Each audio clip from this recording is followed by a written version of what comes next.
আশা করছি সবাই ভালো আছেন। সম্প্রতি একটা ঘটনা ঘটে গেছে রাইমা ইসলাম শিমু। তো দর্শক শ্রোতা, সে 16ই জানুয়ারি নিখোঁজ হয়েছিল। 17ই জানুয়ারি তার মরদেহ উদ্ধার হয়েছে। কোথায় থেকে সে নিখোঁজ হয়েছিল? তারপর তার পরিবার 16ই জানুয়ারি কলাবাগান থানায় একটা ডায়েরি করে। সম্প্রতি 17ই জানুয়ারি তাকে খুঁজে পাওয়া হয়, তার মরদেহ বস্তাবন্দি অবস্থায় তাকে খুঁজে পাওয়া হয় কেরানীগঞ্জে। তো দর্শক শ্রোতা, এই বস্তাবন্দি লাশ পাওয়ার পরে এখন নানান জনে নানান রকম কথা বলতেছে। কেউ বলতেছে এটার সাথে জড়িত জায়েদ খান, আবার কেউ বলতেছে তার স্বামী।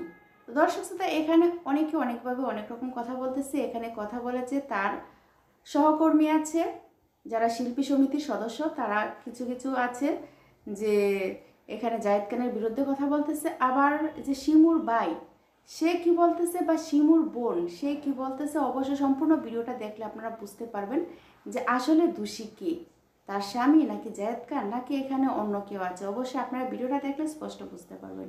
তো যাই হোক, আমি আর বেশি কথা বলবো না, আপনাদেরকে নিয়ে যাব ভিডিওতে। আপনারা ভিডিওটা দেখে তারপর আপনাদের মূল্যবান মন্তব্য অবশ্যই কমেন্টে করবেন। তো চলুন আমরা ভিডিওটা দেখে আসি। পারবে